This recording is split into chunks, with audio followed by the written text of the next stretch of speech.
સૌની અંદર બિરાજેલા પરમાત્માને વંદન, પૂજનીય સંતોના ચરણોમાં વંદન, લોકલાડીલા અને અમારા સૌના પ્રિય કલેક્ટર સાહેબ, માન્ય ધારાસભ્ય શ્રી વિપુલભાઈ, માન્ય ધારાસભ્ય શ્રી કમલેશભાઈ, યુનિવર્સિટીના વાઇસ ચાન્સેલર શ્રી નિરંજનભાઈ સાહેબ, રાજેશભાઈ પટેલ સાહેબ, પ્રમુખ શ્રી બીજેપી, સર્વ કોઈ આદરણીય મહાનુભાવોને વંદન સહ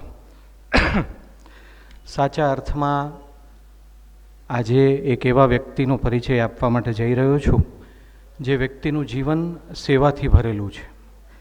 સ્વામી સુખદેવ પ્રસાદ દાસજી એવું એમનું આખું નામ છે સંતત્વનું, પણ મને એમ થાય છે કે અત્યારે જ આપણે એમને બીજું નામ આપીએ એ ખરેખર સ્વામી સેવાનંદ છે.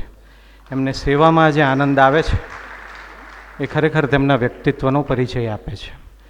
તેમના મુખ પરથી ખ્યાલ આવે છે કે તેમના દેહની ઉંમર હજી એટલી થઈ નથી, છતાં પણ નાની ઉંમરે ભગવાનના માર્ગે ચાલવાનો ભાવ આવે, નાની ઉંમરે ભગવાનને પ્રાપ્ત કરવાનો ભાવ આવે, એ આ જગતનો સર્વશ્રેષ્ઠ ભાવ છે.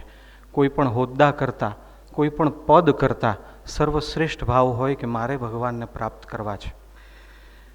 જે સંપ્રદાય દ્વારા ભારતીય હિન્દુ સંસ્કૃતિનું મહત્ત્વ જગતમાં ચારેકોર વધુને વધુ ફેલાયું છે, આધુનિક યુગમાં જે સંપ્રદાય અનેક સંપ્રદાયો સંસ્કૃતિનું મહત્ત્વ કરવા માટે નિમિત્ત બન્યા છે, એમાંના એક સ્વામિનારાયણ સંપ્રદાયના આ યુવાન સાધુને અનેક સેવા પ્રવૃત્તિઓનો અત્યંત ટૂંકમાં પરિચય હું આપું છું. ઈસવીસન 2004-05માં 25 વર્ષની યુવાન વયે સુખદેવ પ્રસાદ સ્વામી અને હરિકેશવ સ્વામીએ નાર ગામે આવી ગોકુલધામ સંકુલ માટે જમીન સંપાદન કરી. 2007માં આ વિસ્તારમાં 1800 TDSનું પાણી હોવાથી સૌ પ્રથમ આરો પ્લાન્ટ નાખ્યો અને ગામ લોકોને નજીવી કિંમતે મિનરલ વોટર અને 22 સરકારી પ્રાથમિક શાળાઓના 7000 વિદ્યાર્થીઓને વિનામૂલ્યે શુદ્ધ પાણી પૂરું પાડવાની સેવા શરૂ કરી, જે હાલ પણ કાર્યરત છે. ગાય ભારતીય સંસ્કૃતિનો પ્રાણ છે. જેવી રીતે ગંગા, ગીતા અને ગોવિંદ પૂજનીય છે, તેવી જ રીતે ગાય પણ પૂજનીય છે. અને તેથી જ ગોકુલધામ ખાતે શ્રી ગોપાદ ગીર ગૌશાળાની શરૂઆત 2006માં કરવામાં આવી. ઉંમરલાયક બા દાદાઓની સેવા અર્થે 2007માં ભક્તિ સેવાશ્રમ વૃદ્ધાશ્રમની સ્થાપના કરી. સાથે જ શિક્ષણ દ્વારા બાળકોનું ચારિત્ર અને આધ્યાત્મિક ઘડતર થાય તે હેતુને સાર્થક કરવા માટે 2008માં KGથી ધોરણ 12 સુધીની અંગ્રેજી માધ્યમની શાળા શરૂ કરીને શિક્ષણ કાર્યનો પ્રારંભ કર્યો, જેના થકી આસપાસના 42 ગામના 750 કરતાં વધુ બાળકોને શિક્ષણ અને સંસ્કાર આપવાનું શ્રેષ્ઠ કામ કરવામાં આવી રહ્યું છે. શાસ્ત્રમાં કહ્યું છે કે સંતના લક્ષણ છે એ જ્યાં જાય છે ત્યાં શાંતિ અને સેવાની સુગંધ સહજ ફેલાય છે. આટલા પરથી જ આપણે જાણીને માણી શકીએ છીએ. 2018 ગોકુલધામ પરિસરમાં ભવ્ય સ્વામિનારાયણ મંદિર અને 200 વિદ્યાર્થીઓ માટેની અત્યાધુનિક સુવિધાઓથી સજ્જ હોસ્ટેલનું નિર્માણ કરવામાં આવેલ છે. વર્તમાન સમયમાં મણિપુરમાં જે હિંસાઓ ચાલી રહી છે તેમાં કોઈની માતા કે પિતાની હત્યા, કોઈના ઘર બાળી નાખવામાં આવ્યા છે, તેવી હિંસાનો ભોગ બનનાર 50 બાળકોને ગોકુલધામ નાર દ્વારા દત્તક લઈ માનવ સેવાનું ઉત્તમ કામ કરવામાં આવ્યું છે. કોઈ એક બાળક માટે પણ જો આજીવન આપણે માત્ર પૈસો ખર્ચવાનો હોય તો વારંવાર હિસાબ મનમાં આવે છે અને વારંવાર કેટલી ચિંતાઓ મનમાં ઉઠે છે. 50 બાળકોને દત્તક લેવામાં આવ્યા છે અને 50 બાળકોના જીવનનું આંતર અને બાહ્ય નિર્માણ સ્વામીજી દ્વારા થઈ રહ્યું છે. દર વર્ષે સર્વજ્ઞાતીય અને મા બાપ વગરની દીકરીઓના સમૂહ લગ્ન, વિધવા ત્યક્તા બહેનોને સિલાઈ મશીન અને દિવ્યાંગોને ટ્રાઇસિકલ વિતરણ કરીને માનવ સેવા એ જ પ્રભુ સેવાનું ઉત્તમ કાર્ય કરવામાં આવી રહ્યું છે. શિયાળામાં ઠંડીથી હૂંફ અને રક્ષણ મળે તે માટે અંતરિયાળ વિસ્તારોમાં સ્વેટર, ધાબળા, જેકેટ વિતરણ તથા ઉનાળામાં ચંપલ વિતરણ કરવામાં આવે છે. ચાલુ વર્ષે 4 તાલુકાની 760 આંગણવાડીના 23,000 ભૂલકાઓને વિનામૂલ્યે જેકેટ વિતરણ કરવામાં આવ્યા. ખૂબ મોટી વાત છે, આપણે તાળીઓથી વધાવીએ.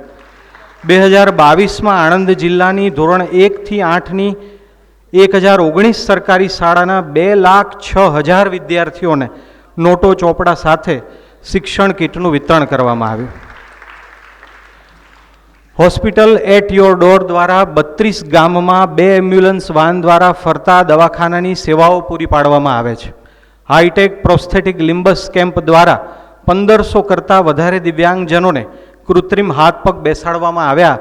સાથે જ આણંદ જિલ્લાની 35 વર્ષથી ઉપરની 30,000 કરતાં વધારે મહિલાઓના સ્તન કેન્સરનું યોગ્ય નિદાન અને સારવાર કરવામાં આવી.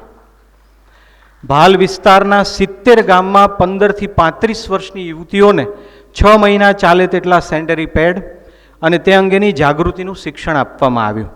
2018થી આસપાસના વિસ્તારોની સરકારી અને ચેરિટી દવાખાનામાં સારવાર અર્થે રહેતા દર્દીઓને નિઃશુલ્ક ભોજનની સેવા પૂરી પાડવામાં આવી રહી છે.